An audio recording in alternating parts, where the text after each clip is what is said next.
لا حول ولا قوة إلا بالله العلي العظيم. أعوذ بالله من الشيطان اللعين الرجيم. بسم الله الرحمن الرحيم. الحمد لله الذي لا يبلغ مدحته القائلون ولا يحصي نعماءه العادون ولا يؤدي حقه المجتهدون. الذي نشر الرياح برحمته وابتدى بالصخور ميدان أرضه.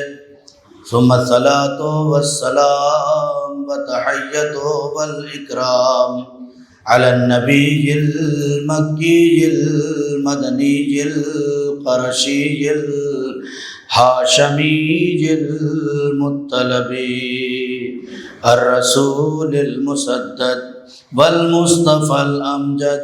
اسمه في السماء أحمد وفي الأرض أبي القاسم محمد. اللهم صل على محمد وآله الطيبين الطاهرين المعصومين المظلومين الذين أذهب الله عنهم الرجس وطهرهم تطهيرا.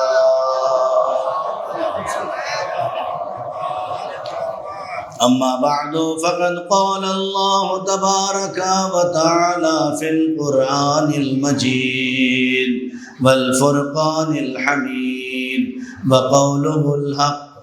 بسم الله الرحمن الرحيم. هل يستوي الذين يعلمون والذين لا يعلمون. صلوات پڑھ دے.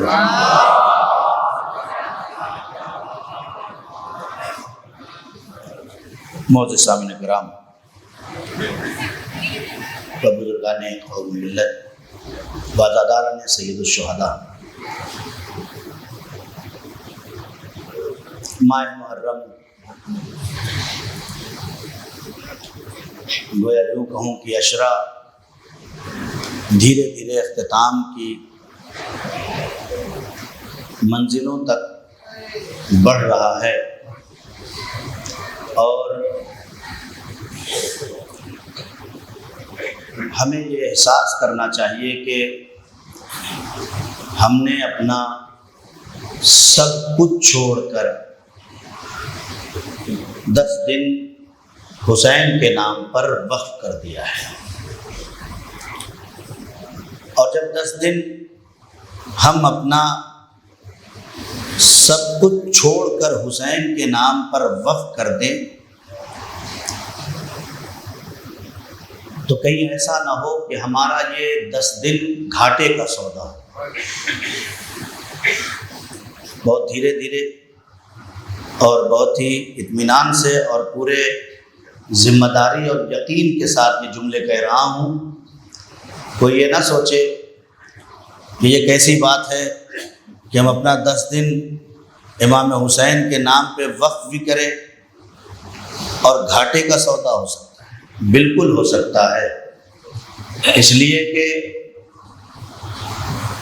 اس انسان کو کامیاب نہیں کہا جاتا جو 1 مہینہ دکان پر بیٹھ کر کوئی فائدہ حاصل نہ کر سکے. اس انسان کو عقل مند نہیں کہا جاتا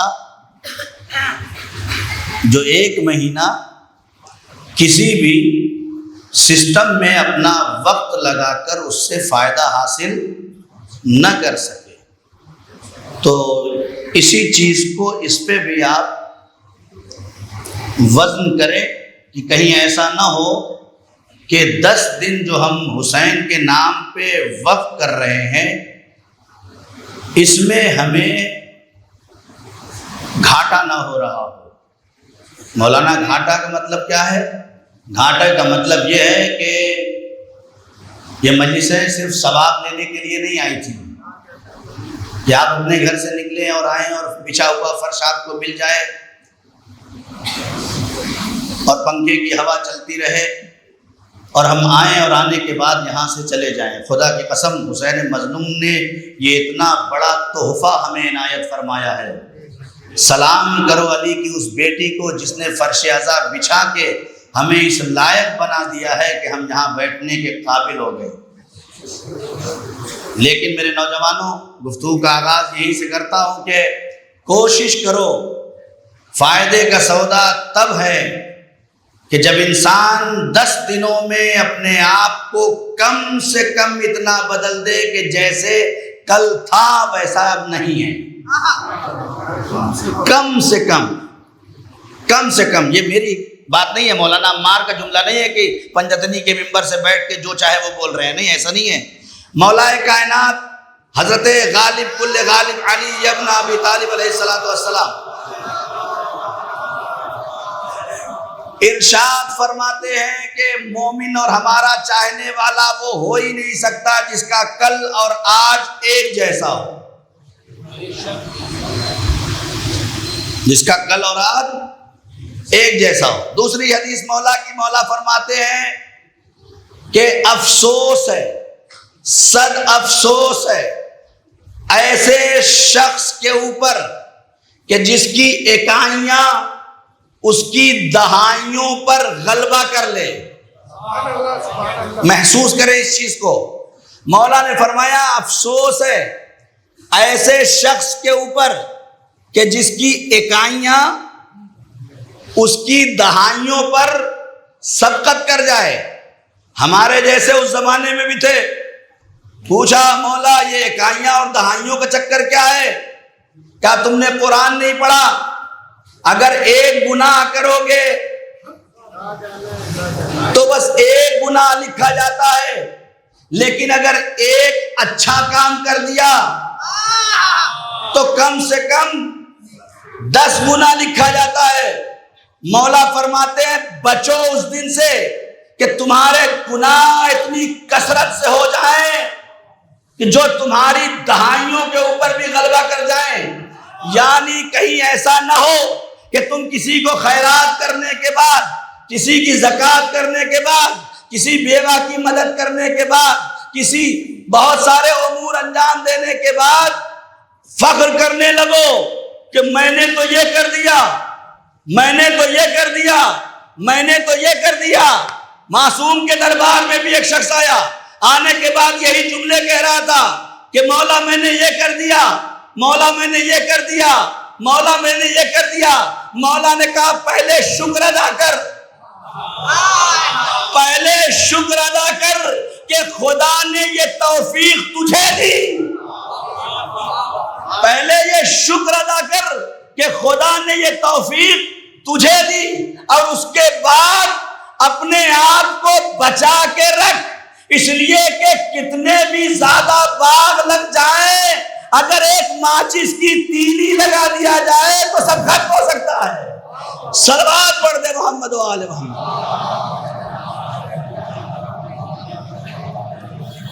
لہذا ضروری ہے کہ ہم اپنے اندر چیک کریں ہر مرحلے میں کہ ہمارے اندر تبدیلیاں آ رہی ہیں یا نہیں آ رہی ہیں۔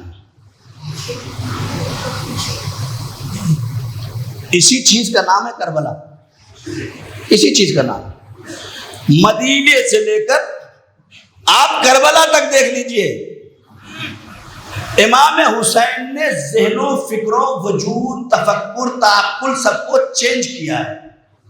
اتنا چینج کر دیا، اتنا چینج کر دیا، اتنا چینج کر دیا کہ جنت کی لالچ رکھنے والوں کے سامنے آواز دے رہے ہیں کہ میں تمہاری جنت کا وعدہ کرتا ہوں، جس کو جانا ہے چلا جائے۔ لیکن امام نے نہ جانے کیسے ان کے ذہنوں کو اطاعت پر اتنا گامزن کر دیا تھا کہ تلواریں نکال کر گردن پہ رکھ دیا۔ امام نے چراغ گل کر کے کہہ دیا جسے جانا ہو چلے جاؤ، لیکن کوئی جانے کو تیار نہیں ہے۔ کیوں؟ اس لیے کہ انہوں نے اپنے آپ کو بدلا ہے، بدلا ہے۔ ضروری ہے بدلیں، نہیں بدلیں گے تو سب بن سکتے ہیں، امام کے ناصر نہیں بن سکتے۔ دولت مند کہلا سکتے ہیں، شہرت ہو سکتی ہے، مولانا بن سکتے ہیں، فلاں ہو سکتے ہیں، کسی بھی ڈاکٹر انجینئر سب بن سکتے ہیں، یہ دنیا ہے، کچھ بھی کسی کو بنا سکتی ہے، لیکن امام کا ناصر بننے کے لیے اپنے اندر تبدیلی لانا پڑے۔ ایک صلوات پڑھ دے محمد والے۔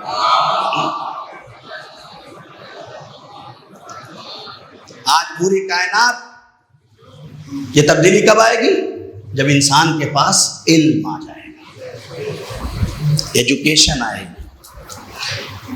آج یہ بھیڑ ہے، یہ MBA ہے، یہ MCA ہے، یہ IT ہے، اور یہ فلاں ہے اور یہ فلاں ہے۔ آپ 200-250 سال پہلے چلے جائیے تو ڈگری نہیں ہوتی تھی، جو بزرگان ہیں وہ بہتر جانتے ہیں۔ 200-250 سال پہلے ڈگری نہیں ہوتے تھے، لیکن عالم ہوتے تھے۔ اس زمانے میں حکیم ہوتے تھے، جو پڑھ لکھ لیتا تھا تو اس کو کیا کہتے تھے؟ حکیم کہتے تھے اس کو۔ حکیم یہ نہیں دوائیوں پڑیا باندھتا ہو، اس زمانے میں حکیم کہتے تھے، یعنی پڑھا لکھا آدمی حکیم امت کہا جاتا تھا۔ اسی لیے جس نے ہندوستان میں ایجوکیشن پہ کام کیا، اس شخص ڈاکٹر قلب صادق صاحب کو کیا لقب ملا ہے؟ حکیم امت، یہ تو لقب ملا نا۔ تو اس زمانے کے پڑھے لکھے لوگ ڈگریوں کے چکر میں نہیں ہوتے تھے۔ فرق کیا تھا؟ آج آپ کو LLB کی ڈگری مل جائے گی، آج آپ کو بڑے سے بڑے عہدے پہ ڈگریاں مل جائیں گی، لیکن ڈگریوں کے سائے میں رہنے والا ضروری نہیں ہے کہ انسان بھی ہو۔ بہت توجہ میں رہے تو یہ خون جگر نکال کے آپ کو پیش کر رہا ہوں تاکہ ان نوجوانوں کے اندر کچھ تبدیلی آ سکے۔ خدا کی قسم ضروری نہیں ہے کہ جو بڑی سے بڑی ڈگری لے کے بیٹھا ہے اس کے سائے میں پلنے والا انسان بھی رہ جائے، لازم نہیں ہے۔ وکالت پڑھ لے، ڈاکٹری پڑھ لے، انجینئرنگ کر لے، IT کر لے، جو بھی کر لے، ضروری نہیں ہے کہ اس کے نیچے اس کے سائے میں رہنے والا انسان بھی باقی رہ جائے۔ لیکن اگر واقعاً اس کے اندر علم آ گیا ہے، اس لیے کہ ڈگری الگ شے ہے، علم الگ شے ہے۔ ڈگریوں پہ چلنے والے اسکول کے پرنسپل نام کے ہوں گے، لیکن پڑھنا، نیوز اٹھا کے دیکھیں، ٹیچر ہے 20 سال سے اسکول کی ٹیچر ہے، ان سے کہہ دیا گیا کہ لکھیے ذرا گورنمنٹ کی اسپیلنگ نہیں لکھ پائے۔ کتنے سال سے پڑھا رہے؟ 17 سال سے۔ ایک کسی بھی لفظ کی، تو یہ ممکن ہے کہ ڈگری ہو، یعنی ڈگری ہولڈر ہو، لیکن اس کا طریقہ استعمال اسے پتا نہ ہو۔ کل کی مجلس جو میں نے کہا تھا کہ ممکن ہے کہ انسان کے پاس نالج ہو، ایجوکیشن ہو، ممکن ہے، لیکن اسے اس کے اندر جو ہے پریکٹیکلی زندگی میں ناکام ہو۔ وجہ کیا ہے؟ وجہ یہ ہے کہ اس نے صرف اور صرف اس لیے یہ عہدہ اور یہ ڈگری حاصل کیا ہے۔ بہت توجہ میرے عزیزوں، ہمارا دین جو علم سیکھنے کے لیے کہہ رہا ہے کہ جس میں ساری باؤنڈیشن ہٹا دی، حتیٰ یہاں تک حدیث میں موجود ہے اطلبوا العلم ولو کان بالصین، علم کو حاصل کرو چاہے چین جانا پڑے۔ دوسری حدیث میں اگر آپ دیکھیں گے مل جائے گا اطلبوا العلم ولو کان بفم المشرک، علم کو حاصل کرو چاہے وہ مشرک کے دہن سے ہی کیوں نہ مل رہا ہو۔ اطلبوا الحکمت ولو کان من الکافر، حکمت کو حاصل کرو چاہے وہ کافر سے کیوں نہ مل رہی ہو۔ ہمارا دین یہ کہنا چاہتا ہے کہ صرف ڈگری والے عالم مت بننا۔ بہت توجہ میرے لو، اتنی ساری حدیثیں پیش کر کے نتیجہ یہ ہے کہ ہمارا دین یہ کہتا ہے کہ ڈگری والے عالم مت بننا، بلکہ ذمہ دار عالم بننا۔ ایسا نہ ہو کہ تمہیں ٹیچر کی نوکری ڈگری کی وجہ سے مل جائے اور ذمہ داری ادا نہ کرو. نہیں, جملے بدل دوں. تم ٹیچر کی نوکری کر کے 50,000 کی سیلری لے رہے ہو اور صبح جا کے صرف دستخط کر کے گھر آ جاؤ. یہ ڈگری کے نتیجے میں پیسہ تو مل رہا ہے لیکن تم انسانیت پہ باقی نہیں ہو. تم انسانیت پہ باقی نہیں ہو. کیوں؟ اس لیے کہ جن بچوں کا مستقبل خدا نے تمہارے ہاتھوں میں رکھا تھا تم ان کے مستقبل سے کھلواڑ کر رہے ہو. ضرورت اس بات کی ہے کہ انسان پڑھنے کے بعد اپنی ذمہ داریوں پر باقی رہے. ایسا نہ ہو کہ اگر پڑھ لکھ کے کسی مقام پہ پہنچ گیا ہو, میں ہر مثال دینے لگوں گا پوری مجلس اسی پہ چلی جائے گی. آپ نے بہت سارے لوگ ایسے ہوں گے جن کے گھر میں اچانک کوئی مریض ہوا ہوگا. اللہ تمام بندگان خدا کو ان کی جان مال عزت آبرو کی حفاظت فرمائے. جو مریض ہیں انہیں شفائے کاملہ عاجل ہدایت فرمائے. لیکن ایسا ہوتا ہے, لہذا کوشش کریں. میں اپنے گھر کی بات بتا رہا ہوں. مجھے اگر لگتا ہے کہ میرے گھر میں کوئی ایسا مریض ہے کہ جسے آگے بڑے ٹریٹمنٹ کی ضرورت ہے تو کوشش کرو کہ اس سے پہلے کہ اچانک تمہیں ڈاکٹر کے پاس جانا پڑے, پری پلان ڈاکٹر کے پاس لے چلو. بہت فرق ہوتا ہے. جب اچانک آپ لے کے بھاگیں گے تو آپ کے ہاتھ سے باہر آپ کا مریض ہو جائے گا.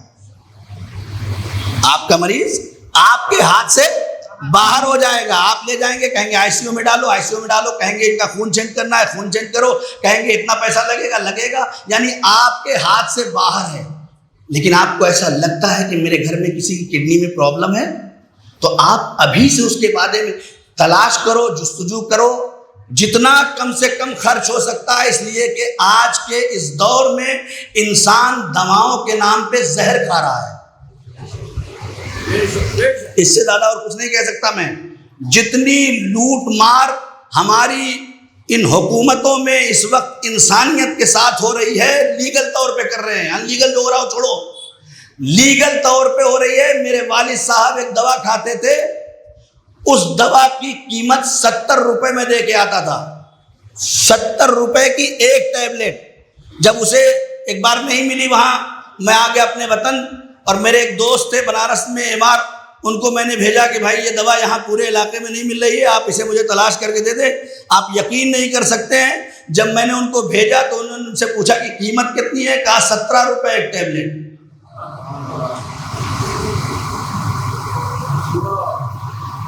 کیا ہے؟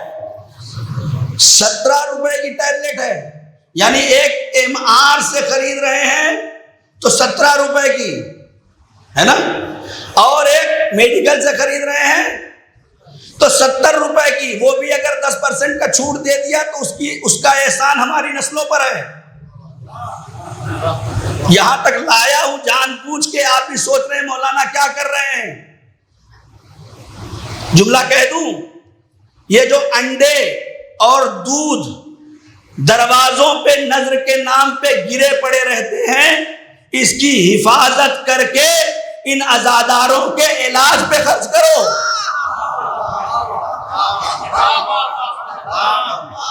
ان عزاداروں کے علاج پہ خرچ کرو.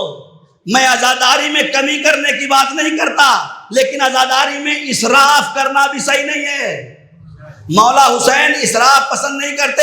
وہ انڈا کھلا رہا ہے تو میں بھی انڈا کھلاؤں گا. ہمارے یہاں تو ہم اس میں مرے جا رہے ہیں. اس نے دودھ پلانا شروع کیا ہے تو جناب ہم بھی دودھ ہی پلائیں گے. ارے بھائی ابھی ایک گلاس یہ یہاں پی چکا ہے, وہاں کیسے پیے گا؟ عقل میں آنے والی بات ہے. اگر پی لے گا تب بھی اس کے لیے نقصان ہے. اگر پی بھی لے گا تو اس کے لیے نقصان ہے. میں کون کون سی بات ایک اشرے میں پڑھوں, یہ بات بھی کہہ دوں, اب دل میں آ گئی ہے. خدا کرے میری بات دلوں تک لگ جائے. میں ان نوجوانوں سے ریکویسٹ کرتا ہوں کہ اے نوجوانوں, اگر تمہارا تعلق میڈیکل سے ہے تو کچھ ایم آر سے تعلقات فراہم کر کے ایک ٹیم پیدا کرو اور بناؤ جن کے ذریعے سے جن کے گھروں کے بزرگوں کی 5,000 روپے کے ماہانہ دوائیں مر کے کھلائی جا رہی ہیں، ان کی دواؤں کو 2,500 تک تم پہنچا سکتے ہو۔ تھوڑی سی کوشش کر کے پہنچایا جا سکتا ہے، ایسا نہیں ہے۔ آج دنیا فری میں میڈیکل دے رہا ہے، پورا میڈیکل سسٹم دے رہا ہے۔ اسی دلی کے اندر سرداروں کے یہاں پورا ہاسپٹل کھل گیا ہے، فری علاج۔ یہ کہاں سے لا رہے ہیں؟ یہ ایسے ہی لا رہے ہیں کہ انہوں نے ٹیم بنائی ہے۔ جب ٹیم ورک ہوتا ہے تو اس کا فائدہ اپنوں کو بھی ہوتا ہے اور غیروں کو بھی ہوتا ہے۔ لہذا کوشش کرو، بس میری بات یہاں ختم ہوتی، صلوات پڑھ دے محمد و آل محمد پر۔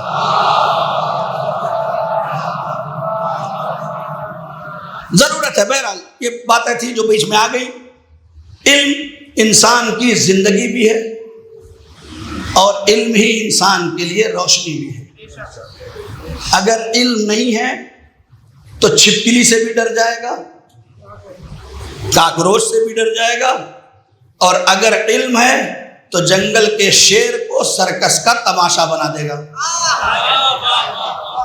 اگر علم ہے، یہ انسان کے کمال کے اندر ہے، جیسا چاہے وہ کر لے۔ آج پوری دنیا میں دنیا دیکھ رہی ہے کہ علم کا نتیجہ ہے، خدا کی قسم اگر انسان اپنے اندر تبدیلی لانا چاہے تو جہاں اپنی حکومت بھی نہیں ہو وہاں حسن نصر اللہ لبنان کی غربت کو ایسے ختم کرتے ہیں کہ کوئی تصور بھی نہیں کر سکتا کہ جہاں دودھ کے پیالوں کے لیے بچے ترستے تھے آج ان کے گھر میں بہترین کھانوں کا انتظام ہے۔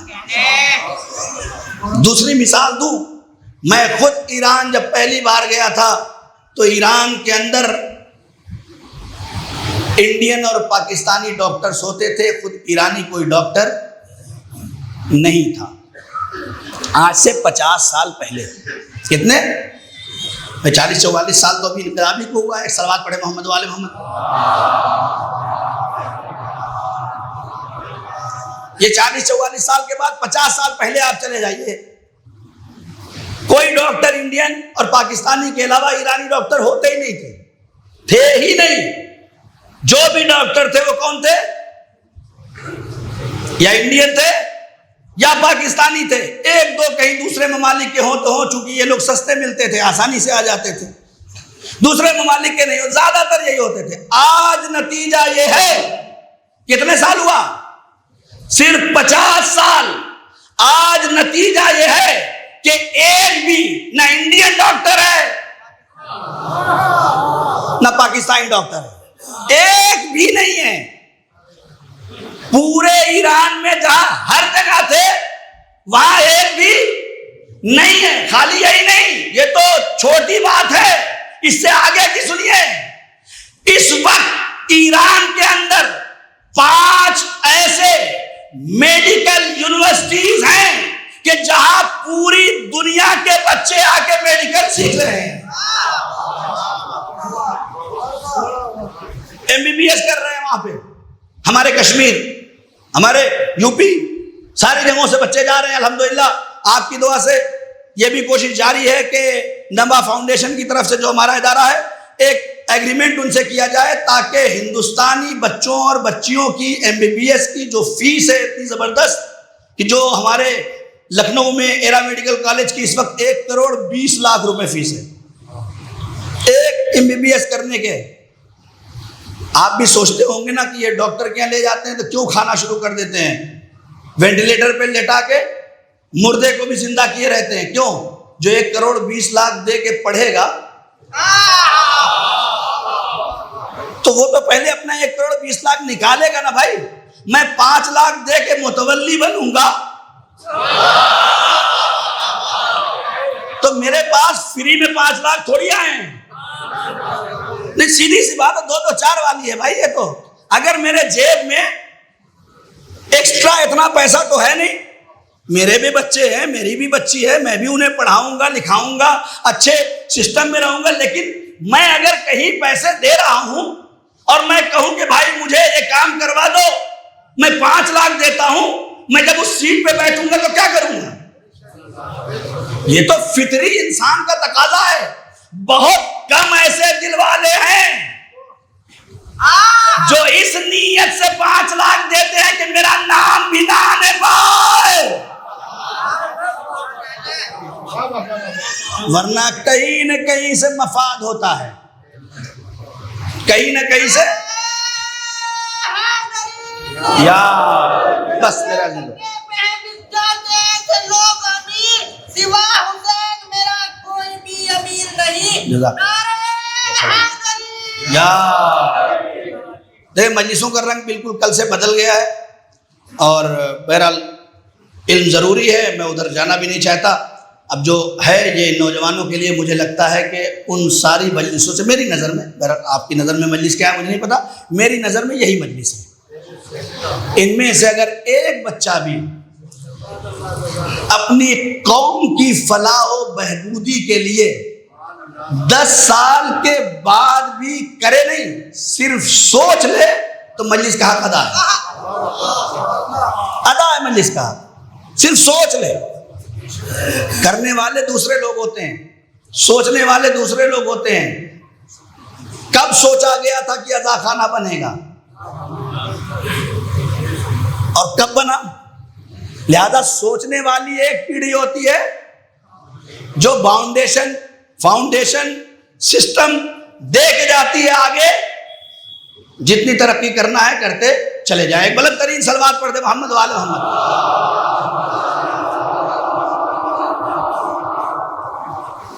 تو دنیا ترقی کر رہی ہے، جہالت ذلت کا نام ہے، علم کمال کا نام ہے، اور یہی وجہ ہے کہ جو سمجھ گئے کہ بغیر علم کے کچھ نہیں ہوتا، انہوں نے علم کو سیکھنے کے لیے اپنے آپ کو فنا کر دیا، اپنے آپ کو فنا کر دیا۔ ان کے پاس نہ غیبت کرنے کا ٹائم ہے،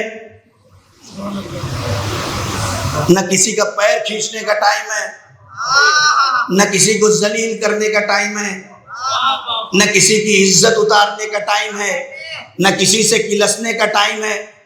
اسی لیے کہا جاتا تھا کہ مسلمان ہندوستان میں دیکھا جاتا ہے، اسلام یورپ میں نظر آتا ہے۔ کیوں؟ اس لیے کہ جو ہمارے اندر ہونا چاہیے، لیبل تو ہمارے سینے پہ لگا ہے کہ مسلمان ہم ہیں۔ ہمارا تو عالم یہ ہے کہ اگر پوسٹر پہ سید نہ لکھا جائے تو 10 مرتبہ فون کر دیں۔ مولانا کے آگے اگر نہ لکھا جائے حجت الاسلام والمسلمین مولانا سید عمار حیدر، تو مولانا 5 مرتبہ فون کرے کہ بھیا تم اتنا بھی نہیں جانتے کہ میں 12 سال سے قم میں پڑھ رہا ہوں، 20 سال سے قم میں پڑھ رہا ہوں، میں 50 سال سے یہ کام کر رہا ہوں۔ شادی کے کارڈ میں اگر 5 نام لکھے، ایک میں سید نہیں لکھا گیا ہے کہ نہیں؟ اگر نہیں ہے تو آپ بتائیے، ہے نا ایسا؟ اب یہ کیا کروں؟ ایک جہاں یہ لڑائی ہو رہی تھی، انہوں نے کہا جناب سید نہیں لکھا، بغل میں کھڑے ہوا انسان کہتا ہے کہ بھائی یہ سید ہے، سید لکھو ان کو، سید یہ ہے سید۔ کہلے آپ کو کیسے پتا؟ کہلے میں نے انہیں بنتے ہوئے دیکھا ہے۔ کہلے بھائی مجھے کیوں نہیں پتا ہوگا؟ میں نے تو انہیں بنتے ہوئے دیکھا ہے۔ تو شادی کے کارڈ پہ سید لکھوانے سے سید نہیں ہوتا، پوسٹر پہ بڑا سا مولانا لکھوانے سے مولانا نہیں بنتا۔ اگر کردار ہے تو سید ہے۔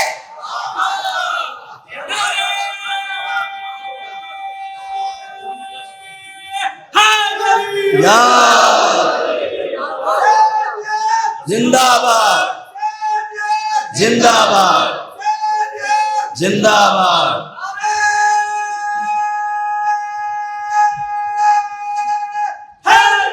یا سلامت رہیں۔ تھوڑا تھوڑا آپ لوگ کھسک گئے، پیچھے سے اشارہ ہو رہا ہے، جہاں جہاں جگہیں ہیں وہاں آگے آگے تھوڑا تھوڑا آپ لوگ۔ ہاں دیکھیں، بہرحال آگے بڑھنے کا بھی اپنا ایک ثواب ہے، بہت سے لوگ ایسے ہل جا رہے ہیں اوپر سے کہ مولانا دیکھ رہے ہیں کہ میں ہل رہا ہوں، لیکن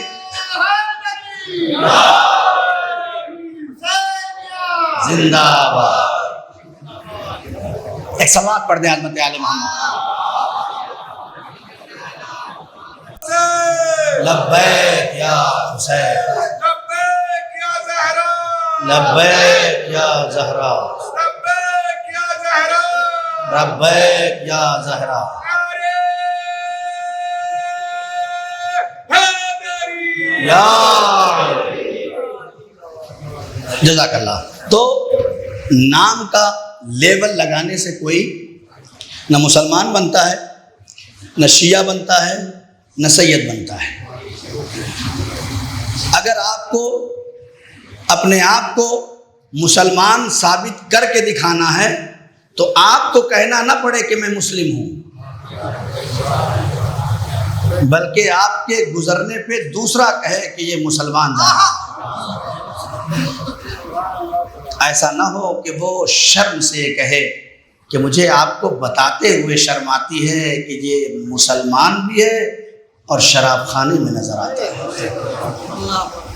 یہ افسوس کا مقام ہے۔ بہرحال میں گریز کرتا ہوں ان سب چیزوں سے، یہ بیچ میں لانا پڑتا ہے تھوڑا سا تاکہ ان نوجوانوں کو یہ لگے کہ ہم مجلس میں بیٹھے ہوئے ہیں، لیکچر میں نہیں بیٹھے ہوئے ہیں۔ ایک صلوات پڑھ دیں محمد والے۔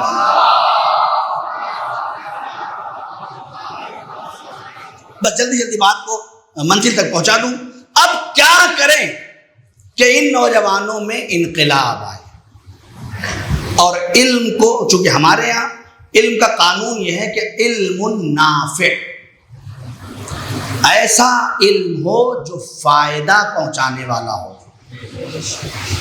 اور اسی کی تقسیم جو ہے اہل بیت نے کی ہے۔ ہمارے یہاں تقسیم جو ہے وہ علماء نے نہیں کی ہے، عوام نے کر دی ہے۔ مدرسے میں پڑھے ہوئے ہیں، علم دین پڑھ رہے ہیں۔ یہ بچہ جو ہے وہ ڈاکٹر بن رہا ہے، ارے تو دنیا میں لگا ہوا ہے، یعنی اس کی کوئی حیثیت ہی نہیں ہے۔ کہاں نبی نے کہا، کہاں امام نے کہا، کس امام نے کہا ہے کہ تم ڈاکٹر نہ بنو؟ ارے امام کے سامنے گھٹنے ٹیک کے پڑھنے والے نہ جانے کتنوں کو ڈاکٹر بنا دیتے ہیں، نہ جانے کتنوں کو ڈاکٹر بناتے ہیں، کہیں نہیں منع ہے۔ وہ LLB کر رہا ہے بچہ، پورا سماج اس کی طرف سے اس کو جیسے بائیکاٹ کر دے رہا ہے۔ کیا دنیا میں جا رہے ہیں، ہے نا؟ کہتے ہیں نہیں کہتے؟ وہ ایک دینی تعلیم میں بڑھ گئی ہے حصہ مدرسے میں، یہاں پڑھائی ہو رہی۔ مولانا میں چاہتا ہوں کہ اپنے بچے کو کچھ دین بھی سکھا دوں، کوئی کلاس ہے؟ اس کا مطلب آپ کو لگ رہا ہے کہ میرے گھر میں بے دینی بڑھتی جا رہی ہے۔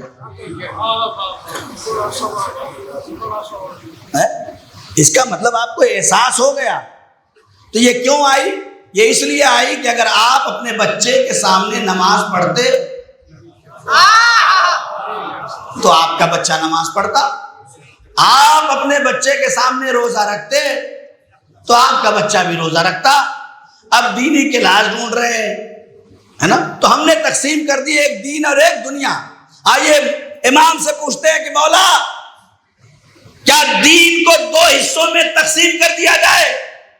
جو مدرسے میں پڑھے، جو مکتب میں پڑھے، جو ادھر جائیں وہ دینی تعلیم حاصل کر رہے ہیں، اور جو یہ تعلیم حاصل کر رہے ہیں یہ دنیاوی تعلیم۔ مولا نے کہا نہیں، بالکل ہے، تقسیم یہی ہے کہ ایک دینی تعلیم ہے اور ایک دنیاوی تعلیم ہے، لیکن جسے تم دینی کہتے ہو وہ دینی نہیں ہے، جسے تم دنیاوی کہتے ہو وہ دنیاوی نہیں ہے۔ ہم بتاتے ہیں کہ دینی کون سا ہے اور دنیاوی کون سا ہے۔ دیکھو، ہر وہ علم جو لوگوں کو فائدہ پہنچانے کے لیے حاصل کیا جائے وہ دینی علم ہے۔ توجہ کرے گا تو ہر وہ علم جو لوگوں کو فائدہ پہنچانے کے لیے حاصل کیا جائے، اگر میرا نوجوان سیکھ رہا ہے اور اس لیے سیکھ رہا ہے کہ میں بھی جا کے اس میں اپنا اسکوپ بناؤں اور اپنے پیچھے 10-20 کو بھی لے کے چلوں. یہی دینی علم ہے, یہی دینی علم ہے. اور ایک مولانا 10 سال اپنے گھر سے جا کے مدرسے میں پڑھے اور اس کے ذہن میں صرف یہ ہو کہ میں مجلسیں پڑھ کے لفافہ کماؤں. بات دونوں طرف سے کہہ رہا ہوں. صرف یہ مطمع نظر ہو کہ میرا لفافہ بن جائے چاہے قوم کا فائدہ ہو یا نہ ہو. بہت اچھی بات کہتے تھے ڈاکٹر کلبے سعدی صاحب کہ عالم تو بس وہی ہے جو جوڑنے کا کام کرے. عالم تو بس وہی ہے جو جوڑنے کا کام کرے. جو توڑنے کا کام کر دے وہ عالم نہیں ہو سکتا. ایک صلوات پڑھ دے محمد و آل محمد. زندہ باد. یا بس جلدی 2-3 پوائنٹ اور بات ختم کر دوں گا آج کی مجلس کا کہ گفتگو یہیں پہ تمام ہو جائے گی. کیا کیا جائے کہ ان نوجوانوں کا, ان بچوں کا مستقبل روشن ہو جائے. الحمدللہ اب بہت زیادہ فکروں میں تبدیلی آ گئی ہے, لیکن ابھی بھی ضرورت ہے. وہ ضرورت کیا ہے؟ وہ ضرورت یہ ہے کہ ان کو گائیڈ لائن چاہیے. سب سے پہلا مرحلہ یہ ہے. 12 کے بعد یہ بچہ پوری کوشش کرتا ہے, پڑھتا ہے, محنت کرتا ہے کہ میں ہائی اسکول کر لوں. پہلا پڑاؤ جیسے ہی پار ہوتا ہے اب اسے بتایا جاتا ہے کہ نہیں دیکھو انٹر نہیں کیا تو کچھ نہیں کیا, انٹر کے بعد ہی تمہارا مستقبل بنے گا. ابھی وہ اس پوری طاقت اور محنت سے پڑھ رہا ہے کہ مجھے انٹر کے بعد اپنا مستقبل بنانا ہے. انٹر پڑھ کے کامیاب ہوتا ہے. اب جیسے انٹر کے آگے بڑھتا ہے اس کی آنکھیں کھلی کی کھلی رہ جاتی ہیں کہ انٹر تک تو ایک ہی دروازے سے آئے تھے, ابھی انٹر تک تو ایک ہی دروازے سے آگے بڑھنا تھا. اب انٹر کے بعد دروازے کھلے ہوئے ہیں, جاؤں تو کدھر جاؤں. ذرا سا مسٹیک پوری زندگی کو ترقی سے روک دیتی ہے. اس انٹر کے بعد اگر ذرا سا توجہ نہیں ہوئی, بیٹا چاہتا ہے میں انجینئر بنوں, ڈاکٹر کہتا ہے نہیں میرے خاندان میں سب ڈاکٹر ہیں, باپ کہتا ہے تجھے بھی ڈاکٹر بننا ہے. اب یہ بچہ ڈاکٹر تو بن جائے گا لیکن پنکھے جلے گا. کیوں؟ اس لیے کہ اس کا شوق نہیں ہے اس میں. بچوں کے شوق کو مار کر آبائی سسٹم کو اس کے سر پہ لادنا یہ انسانیت نہیں ہے. شوق حلال ہونا چاہیے, جائز ہونا چاہیے. اب کوئی بچہ کہے کہ مجھے سنگر ہی بننا ہے تو باپ کی ذمہ داری نہیں کہ اسے تھپڑ مار کے بند کر دے. کہتے نہیں بیٹا تم مسلمان ہو, نہیں تو تم کو بنا دیتا. طریقہ یہ تم مسلمان ہو, تمہارے یہاں غنا جائز نہیں ہے, ورنہ تمہیں یہ بھی بتا دیتا کوئی اور آپشن ڈھونڈو اس میں جاؤ. طریقہ یہ. تو کیا کیا جائے؟ یہ ان نوجوانوں کا کام ہے. یہاں سے اب ان نوجوانوں کی ذمہ داری یہ ہے کہ یہ وہی پھر ٹیم بنائیں. کچھ نوجوان بعد میں مجلس سے کہتے ہیں کہ مولانا کوئی 2020 کرانے کا ارادہ ہے کیا؟ 4-5 ٹیم بنا چکے. آپ صلوات پڑھتے محمد والے محمد.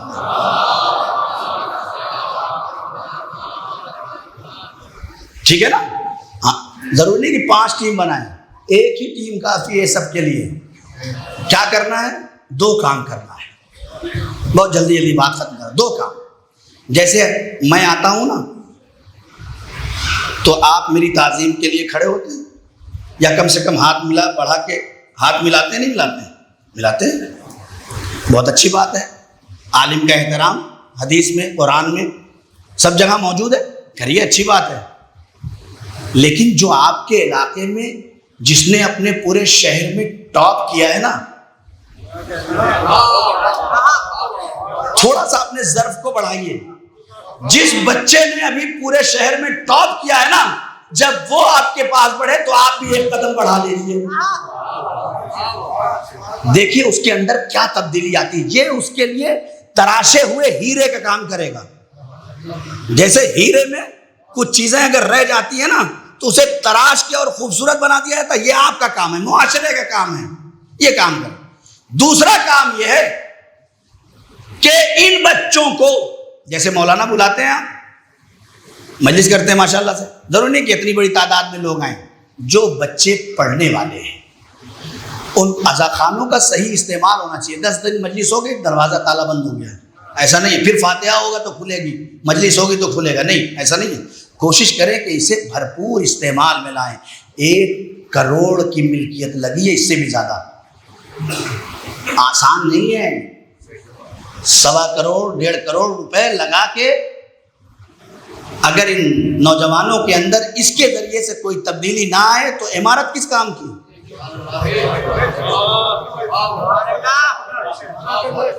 بھائی اتنے پیسے لگا کے عمارت کس کام کی ہے؟ میں یہ اپنی طرف سے نہیں کہہ رہا ہوں, آپ ایران میں جائیے, مسجدیں بچوں کا مہد علمی ہیں. مسجدیں بچوں کا مہد علمی ہیں. بچے جب پیدا ہوتے ہیں تو مائیں اپنی بچوں کو, جب چلنے لگتے ہیں بچے تو مائیں انہیں مسجد میں چھوڑ کے چلی آتی ہیں, اور وہاں 2 عدد, ایک لیڈی اور ایک جینٹس, بچوں کے لیے تربیت کے لیے ان کے رکھے جاتے ہیں. اب یہ بچہ جب 2 سال سے 4 سال کا ہوتا ہے تو اسے پتا ہوتا ہے کہ مجھے چپل اٹھا کے کہاں رکھنا ہے. یہ فکری انقلاب ہوتی ہے. بات ختم کر رہا ہوں, تمام ہو گئی. پہلا کام یہ ہے کہ جو بچے ہیں انہیں جمع کیا جائے اور یہ دیکھا جائے کہ انہوں نے انٹر کس سسٹم کے تحت کیا ہے اور ان کا شوق کیا ہے. بہت سے ایسے سبجیکٹ ہیں کہ جن کے اندر یہ دیکھا جاتا ہے کہ پیچھے آپ نے کیا کیا ہے, اور بہت سے ایسے سبجیکٹس ہیں یا بہت سی ایسی مہارتیں ہیں, فن ہیں کہ جس میں اس چیز کی ضرورت نہیں ہے کہ آپ نے پیچھے کیا کیا ہے. اگر کسی کے مارکس بہت اچھے ہیں تو اس کا انتظام اسی کی فیلڈ میں آگے بڑھا دیا جائے, لیکن اگر کسی کے مارکس کم آ گئے ہیں تو اسے معاشرے میں ذلت و رسوائی کی نگاہ سے مت دیکھو, اس کے لیے آگے بڑھنے کا راستہ تلاش کرو, اس کے لیے راستہ تلاش کریں. علم اور رہبری یہ تبھی ہو سکتی ہے. آپ فکروں میں تبدیلی تبھی لا سکتے ہیں جب معاشرے میں بچہ اپنے اندر علم کو پروان چڑھا سکتا ہے, ورنہ 25 سال کی مدت میں علی ابن ابی طالب نے کبھی نہیں کہا اللہم صلی علی محمد. اگر آپ چاہتے ہیں کہ آپ کا کھویا ہوا اقدار آپ کو واپس مل جائے, اگر آپ چاہتے ہیں کہ آپ کی تہذیب آپ کو واپس مل جائے, اگر آپ چاہتے ہیں کہ آپ کا تمدن باقی رہے, ایسا نہ ہو کہ کوئی بھی عنوان لگا کے آپ سے آپ کا حق چھین لیا جائے. UCC نظر میں ہے آپ کی. اگر چاہتے ہیں کہ یہ سب باقی رہے اور لوگ ہاتھ پھیلا کے آپ کا حق آپ کو دینے لگے تو وہی کریے جو مولا کائنات نے کیا. 25 سال تک علی نے کچھ بھی نہیں کیا. 25 سال علی خاموشی کے تحت رہے. بس کام کیا تھا؟ جن کے ہاتھوں میں تلوار تھی ان کے ہاتھوں میں قلم تھمایا. توجہ کریں میرے لوگ, جن بچوں کو تلوار کی ضرورت اور نوجوانوں کو اس زمانے میں تلوار کی ضرورت تھی, علی نے 25 سال میں ان کے وجود میں علم ایسے بھر دیا کہ جب 25 سال میں یہ بچے بڑے ہوئے تو انہوں نے کہا یا علی خلافت آپ کے علاوہ کسی کا حق نہیں ہے. 25 سال میں جب علم بڑھا اور کمال پہ پہنچا تو جن لوگوں نے خلافت لی تھی وہی علی کے پاس لے کے آ جائے, یا علی یہ خلافت آپ کا حق ہے. تو علم حق کو بھی واپس کروا لیتا ہے اگر انسان کوشش کرے. بس بات ختم ہو گئی, بالکل تمام ہو گئی. آخری بات کہ یہ تو مرحلہ وہ ہے کہ جس نے سسٹم کو بنائے اور لوگوں کو پہنچائے. آخری بات آج کی اس مجلس کی، چونکہ ایک مجلس اس عنوان پہ ہونی چاہیے تھے کہ نوجوانوں کو راستہ کون سا چننا ہے. کل سے انشاءاللہ گفتگو الگ ہو جائے گی. آج آخری بات آخر میں یہ ہے کہ یہ نوجوان اپنے گولز طے کریں، اپنے مقصد کو ابھی سے طے کریں کہ مجھے کیا کرنا ہے. یہ بہت اہم ہے. ہر انسان کی ذمہ داری ہے کہ وہ کیا کرے، اپنے مقصد کو اپنے نظر میں رکھے. لیکن مقصد ایسا نہ ہو کہ اب وہ یہ مقصد رکھنے لگے کہ میں ہوا میں اڑنے لگوں. مقصد ایسا ہو کہ جو حاصل ہونے کے لائق ہو. ورنہ اللہ نے دو چیزیں سب کو برابر دی ہیں. دو چیزیں سب کو برابر دی ہیں. ایک وقت 24 گھنٹہ کوئی ایسا ہے جس کے لیے نہیں ہے، سب کے لیے 24 گھنٹہ ہے. اور ایک کوشش، اس کو بھی اللہ نے روکا نہیں ہے کسی سے کہ تم کوشش مت کرنا، یہیں پہ جا کے ختم ہو جانا. نہیں، ایک وقت اور ایک کوشش، یہ دو چیزیں دونوں قرآن میں کہا ہے لیسا للانسان الا ما سعی. انسان کے لیے کچھ ہے ہی نہیں مگر جتنی وہ کوشش کرتا ہے نا. کوشش تو وقت اور کوشش، انہی وقت اور کوشش کا صحیح استعمال کر کے انسان ڈاکٹر بن جاتا ہے، اور اسی کا غلط استعمال کر کے گھر میں بیٹھا رہتا ہے. سب کو برابر اللہ نے دیا ہے، کوئی کمی نہیں ہے. جو بھی اس وقت کا صحیح استعمال کر لے اور جو کوشش کر لے. ورنہ اگر کوشش اور وقت کا صحیح استعمال نہ کرتی تو حبش میں رہتی تو میمونہ کہلاتی. مالکہ تھی، شہزادی تھی، لیکن پتا تھا کہ وہی رہ کے حبش میں مر جاؤں گی، دنیا نام بھی نہیں لیتی. کیا کہا اپنے بچوں سے، مجھے علم چاہیے. کہا آپ ہمیں بتائیے، جو پڑھانے والا ہے، جو بتانے والا ہے، وہ ہم یہی بلا لیتے ہیں. کہا بچوں، ارے وہ ایسے عالم ہیں کہ جن کے دروازے پر نبی چل کے جاتے ہیں. ہم بھی جائیں گے. چلی کیسے چلی؟ شہزادی تھی نا، ملکہ تھی، کوئی اور نہیں تھا، اکیلی تھی، بادشاہ کی بیٹی تھی. اپنی جوتیاں تخت پہ رکھی اور چل لی. نہ جانے کیا کمال تھا جناب فضہ کی جوتیوں میں کہ تخت پہ رکھ کے یہ کہہ کے بڑھی کہ ان جوتیوں سے بہتر اگر کوئی مل جائے تو اسے بٹھا دینا. آ گئی جناب فاطمۃ الزہرا سلام اللہ علیہا. بس بالکل بات ختم ہونے والی ہے اور تمام ہو چکی ہے. آ گئی عالمہ کے دربار میں. آئی تھی تو میمونہ تھی، عالمہ کے سائے میں پروان چڑھی تو فضہ بن گئی. فضہ بن گئی. پہلی خاتون ہے جس نے 20 سال قرآن میں گفتگو کی ہے. ایک دن کا کام جناب سیدہ کرتی اور ایک دن کا کام جناب فضہ کرتی ہے نا. آج تو ہمارے یہاں گھروں میں مرد بیچارے کے بھی سیلری آئی نہیں کہ لسٹ تیار ہے پہلے ہی سے، ہے نا، لسٹ تیار. نبی کریم فرماتے ہیں، خدا کی قسم عجیب و غریب جملہ ہے، نبی کریم فرماتے ہیں کہ اگر اللہ نے مجھے اجازت دی ہوتی کہ اللہ کے علاوہ کسی اور کا سجدہ کرا دوں تو میں عورتوں سے ان کے شوہروں کو سجدہ کرا دیتا. کتنی تعریف ہو رہی ہے. صلوات پڑھ دو محمد و آل محمد.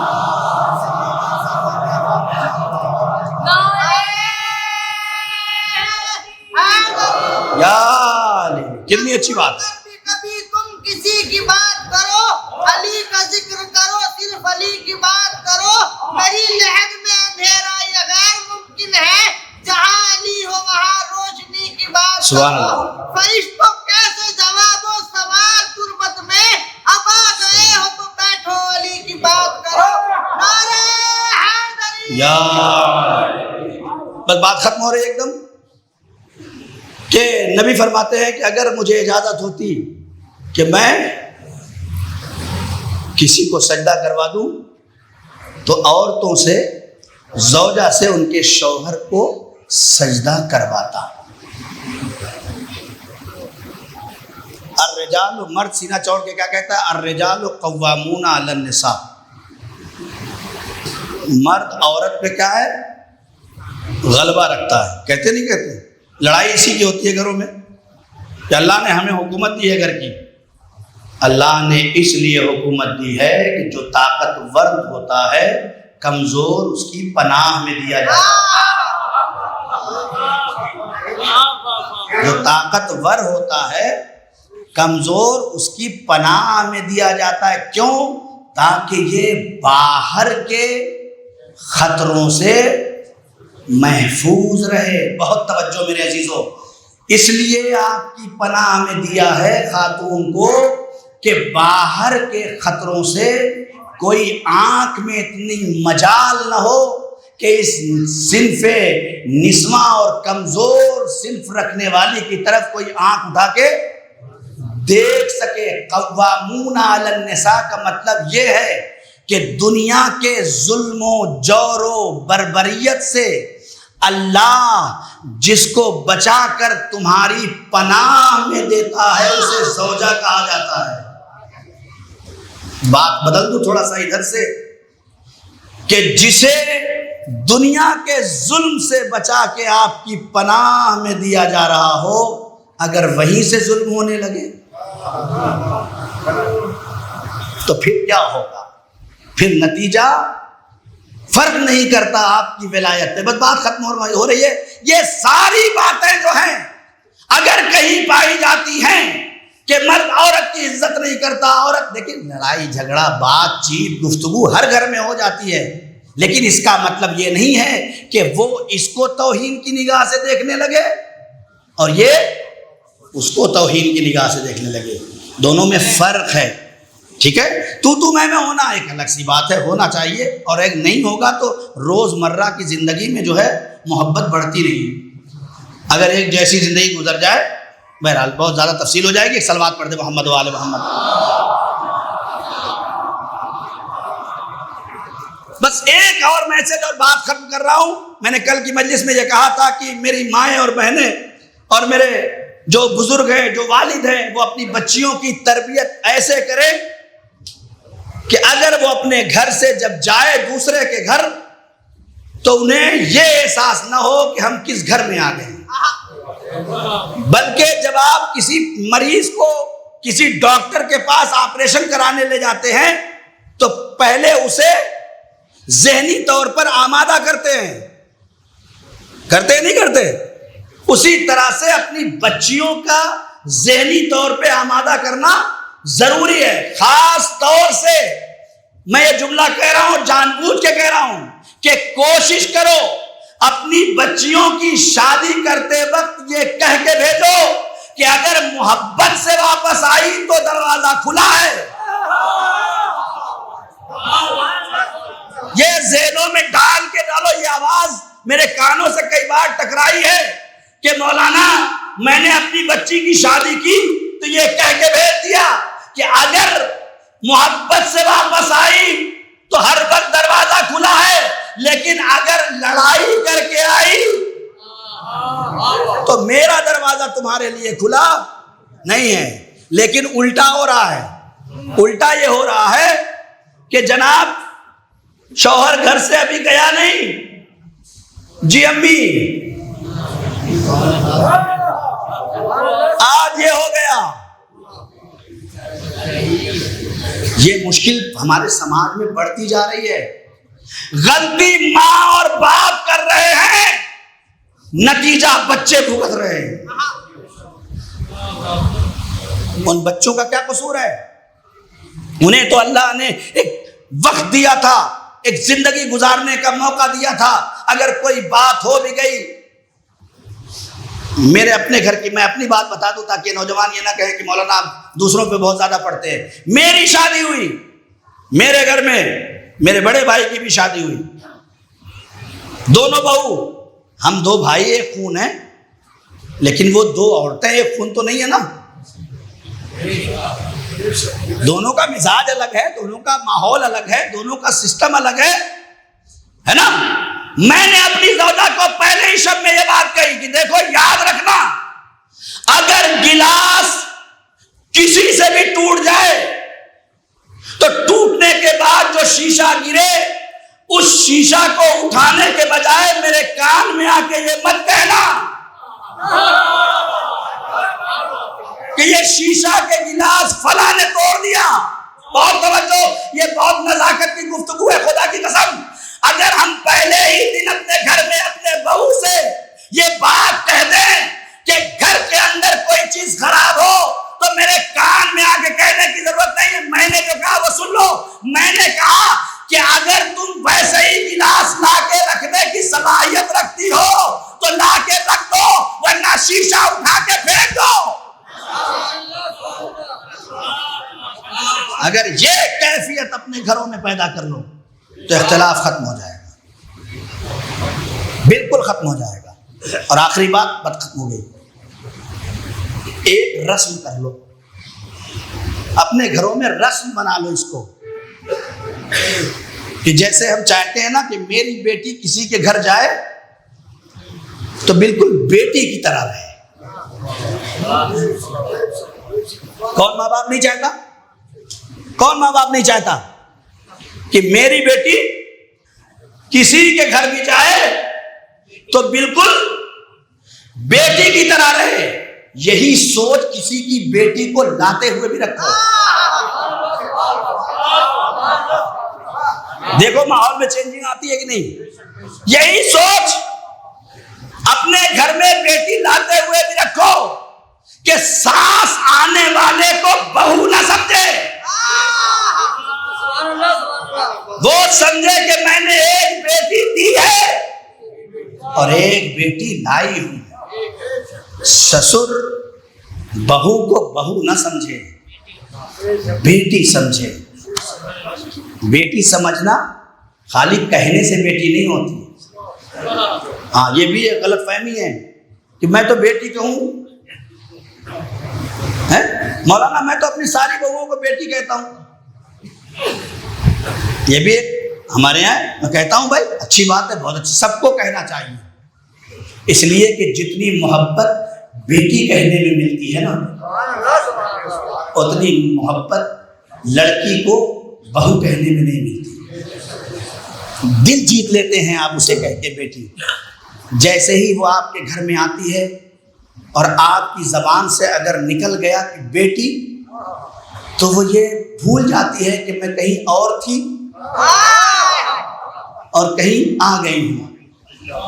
میں نے کسی باپ کو چھوڑا ہے, میں نے کسی ماں کو چھوڑا ہے. اس لیے کہ وہاں بھی یہی صدایں کانوں سے آتی تھی, بیٹی بیٹی بیٹی. جب یہ صدا آنے لگے گی تو اس کے ذہن و فکر سے وہ بات دھیرے دھیرے ختم ہو جائے گی. نتیجہ یہ ہوگا کہ آپ کہیں گے چلی جاؤ, لیکن اس کا دل نہیں چاہے گا آپ کو چھوڑ کے جانے کا. ایک صلوات پڑھ دے محمد.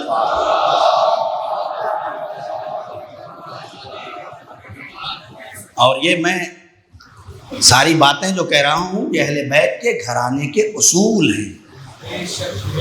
ان کے گھرانے میں آپ جائیں دیکھیں تو وہاں پتہ ہی نہیں چلتا تھا کہ گھر میں بہو کون ہے, بیٹی کون ہے,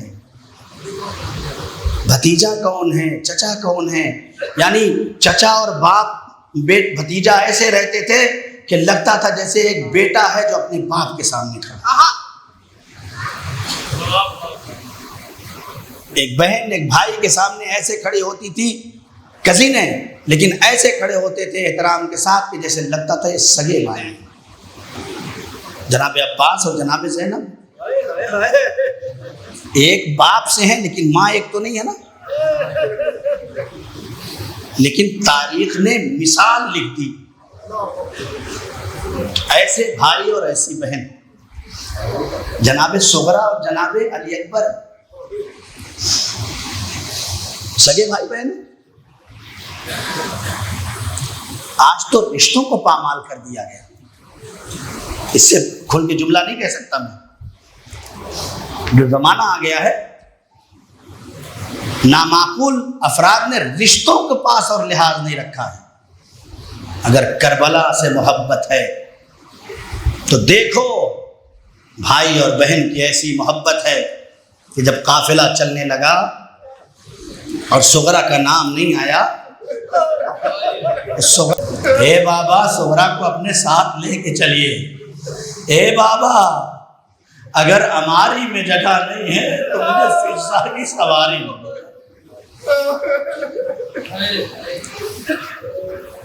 آنکھوں میں آنسو آ گئے، حق مجلس ادا ہو گیا، لیکن کیا کروں، ایک اجڑی ہوئی ماں آئی ہے جو پرسا لینے کے لیے بیٹھی ہے۔ روایت کہتی ہے کہ جب صغرا کو یہ یقین ہو گیا کہ اب مجھے حسین نہیں لے جائیں گے، کیوں نہیں لے جائیں گے، میں علیل ہوں، میں بیمار ہوں، دوڑی ہوئی حجرے میں گئی، ٹھنڈا پانی نکالا، اپنے چہرے پہ جلدی جلدی مارا، دوڑی ہوئی بابا کے پاس آئی ہے، بابا ہاتھ پکڑ کے ماتھے پہ رکھا، بابا مریض نہیں ہوں بابا، بابا میں علیم نہیں ہوں بابا، اے بابا صغرا اگر اکبر کے بغیر رہے گی تو مر جائے گی، اے بابا صغرا کو لے کے چلو، بابا صغرا کو مت چھوڑنا۔ دو روایتیں ہیں، ایک صغرا کے لیے اکبر کتنے قریب تھے، ایک صغرا کے لیے اصغر کتنے عزیز تھے۔ اصغر کو تو حسین نے یہ کہہ کے لے لیا، اے میرے لال اگر تو نہیں چلے گا تو اربلا کا تیر، پھال کا تیر کون کھائے گا؟ لیکن ایک طرف اکبر ہیں، ایک طرف صغرا ہے۔ روایت کہتی ہے حسین صغرا سے اجازت دے کے چلے، کچھ دور پہنچے تھے کہ ایک مرتبہ کسی نے کہا، اے میرے آقا حسین صغرا آ رہی ہے، اے میرے آقا صغرا آ رہی ہے۔ بہت سارے ایسے ہو نا جو محرم کے بعد پردیس چلے جاتے ہو، جاتے وقت بہنیں انتظار کرتی رہتی ہے اور بار بار پھول کر کے خیریت دیتی رہتی ہے۔ ارے چھوٹی اگر بہن ہے تو اس کا مزاج الگ ہوتا ہے، وہی مرحلہ وہاں بھی تھا۔ ارے صغرا آ رہی ہے، آقا حسین، حسین اترے، اے میری بیٹی تم تو رخصت کر چکی تھی، اب کیوں آ گئی؟ اے بابا میں اکبر کے بغیر نہیں رہ سکتے، اے بابا میرا اکبر مجھے دے دو۔ عزیزو خدا کی قسم یہ تو پتہ ہی نہیں چلتا کہ جناب حسین نے، جناب امام حسین نے صغرا کو اپنے ساتھ کیوں نہیں لیا۔ یہ تو چھٹے امام کے دربار میں ایک شخص کھڑا ہو گیا، مولا آخر کیا وجہ تھی؟ حسین مظلوم صغرا کو اپنے ساتھ نہیں لے گئے۔ امام نے امامہ پھینکا، آنکھوں سے آنسو جاری ہو گئے، بس اتنا کہا، اے بھائی یہ سوال تم نے کیا کر دیا؟ اگر پوچھ لیا ہے تو سن لو۔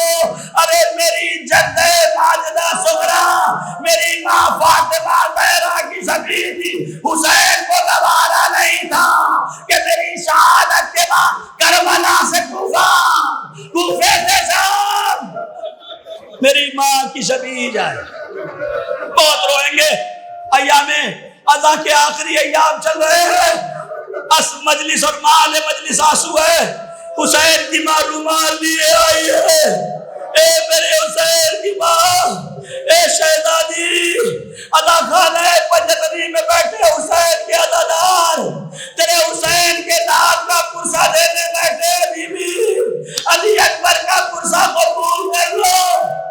علی اکبر محفل کے اندر ہے، صغرا نے کہا بابا ایک بار اکبر سے اور بلا دو۔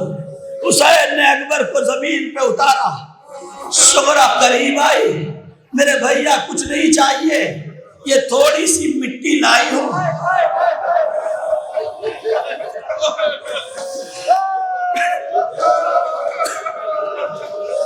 اے میرے بھیا یہ تھوڑی سی مٹی لائی ہوں، میرے بھیا اس پہ اپنے قدم رکھ دو۔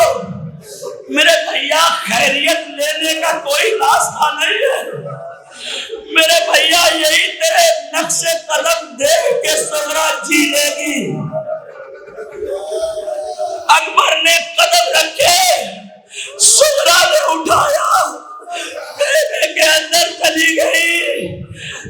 قافلہ تو چلا گیا، سغرا نقش قدم دیکھتی رہی، صبح عاشور آئی، جناب زینب نے کہا اے میرے بھیا حسین آج اکبر سے کہہ دو اذان دے دے۔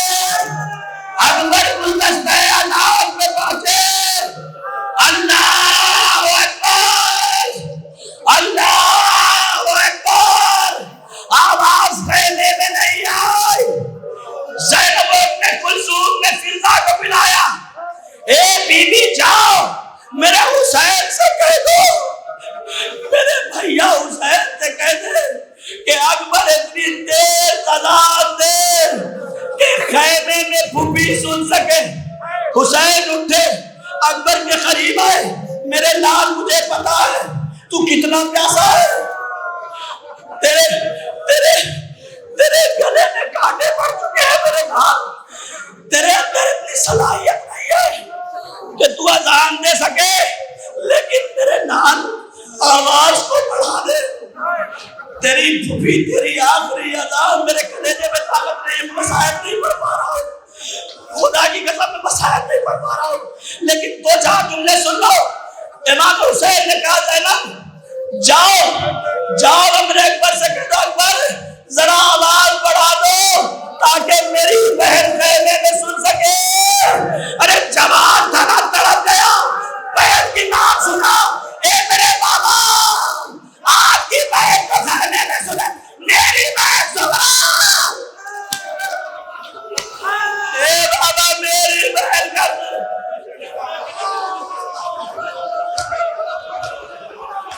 حسین نے اجازت دی، آواز فضا کے دوست پہ تیرتی ہوئی مدینے میں سغرا کے کانوں میں ٹکرائی۔ صبح کی اذان، اکبر کی آواز، سغرا کبھی ادھر کبھی ادھر، اے نانی ام سلمہ میرا اکبر آ رہا ہے، میں نے کانوں سے آواز سنی ہے نانی، میرا سغرا میرا اکبر آ رہا ہے۔ صبح گزر گئی، اکبر نہیں آیا، وقت گزرتا رہا، اکبر نہیں آیا، زور کی اذان کا وقت آیا، اکبر نہیں آئے، سغرا انتظار کرتی رہی، ادھر اکبر اے بابا اجازت دے دو، اجازت لے کے چلے، مسائل نہیں پڑھ پاؤں گا، اجازت لے کے چلے، ایک ظالم نے نیزہ مارا، علی اکبر کے سینے پہ لگا، بیٹا زمین پہ گرا، بوڑھا باپ چلا، اکبر کے قریب پہنچا، میرے لال کیا ہو گیا؟ بابا سینے میں برچی کیا نہیں ہے، اے بابا آخری تمنا بابا، رو دل بھر کے رو، خدا کی قسم دل بھر کے رو۔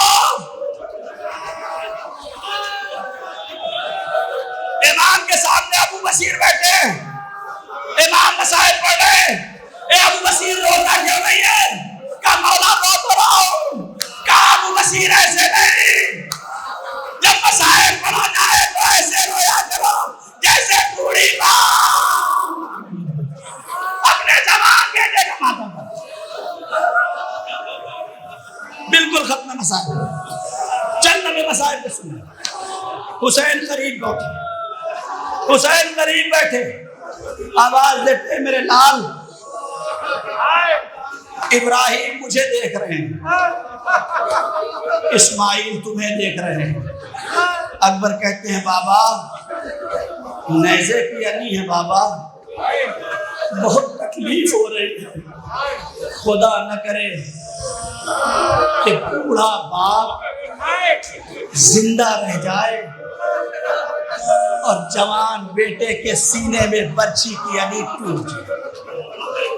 مجھے یاد نہیں ہے کہ پچھلے سال یا 4 سال پہلے میں یہ مسائل یہاں پڑھا، میں نے پڑھا شاید کہ جب علی اکبر میدان میں جنگ کر رہے تھے نا، تو ظالم نیزہ لے کے علی اکبر کی طرف وار کرنے کو سوچ رہا تھا، اگر چاہتا تو پہلے ہی مار دیتا، لیکن روایت یہ کہتی ہے کہ ظالم یہ کہہ رہا تھا کہ مجھے مارنا تو ہے اکبر کو، لیکن علی اکبر کے کلیجے میں برچی مارنا ہے۔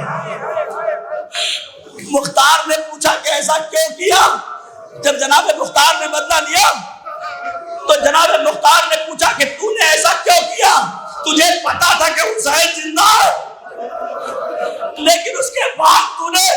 علی اکبر کے سینے میں پرچی ماری، کہا میں یہی دیکھنا چاہتا ہوں کہ حسین کتنا صابر ہے۔ بس ابھی تو بات ختم ہو گئی، امام حسین علی اکبر کے قریب پہنچے، میرے لال، اے میرے لال، تیرا بوڑھا بابا آ گیا میرے لال، اے بابا اس سے پہلے کہ میری روح نکل جائے میری ایک خواہش ہے بابا، کہا میرے لال جلدی بیان کر لو، ایسا نہ ہو کہ بابا آخری بار تیری خواہش پوری نہ کر سکے۔ ارے اکبر نے کہا بابا بس ایک خواہش، بہن سے ملنے کی تمنا کر کے آیا تھا، آخری بار سغرا کا دیدار کرا دو، انگلیوں کا اشارہ ہوا، اے میرے اکبر مدینے میں دیکھنا شروع کرو، نانی ام سلمہ کے رواج کہا بابا سغرا نظر نہیں آتی، ام المنین کے پاس سغرا نظر نہیں آتی، نانا کے مزار پہ بابا سغرا نظر نہیں آتی، اماں فاطمہ کی بیت پہ بابا سغرا نظر نہیں آتی، اپنے حجرے میں بابا سغرا نظر نہیں آتی۔ بابا عجیب جملہ کہا کرتے بابا کہیں ایسا تو نہیں میری سغرا میرا انتظار کرتے کرتے اس دنیا سے چلی؟ نہیں میرے لال نہیں، سغرا زندہ ہے۔ اے اکبر بنی ہاشم کے دروازے کو دیکھو، اب وہ منظر اکبر نے دیکھا جو خدا کسی بھائی کا نہ دکھائے۔ ارے جناب سغرا اپنا دائرہ رفتار اکبر کے نقش قدم پہ رکھ کے کہہ رہی ہے، اے میرے بھیا سغرا بھی تیرا انتظار کر رہی ہے۔ اکبر نے آواز دی، بہن خدا حسین کی نصرت میں سینے پہ پرچی کا اب اکبر نہیں آیا۔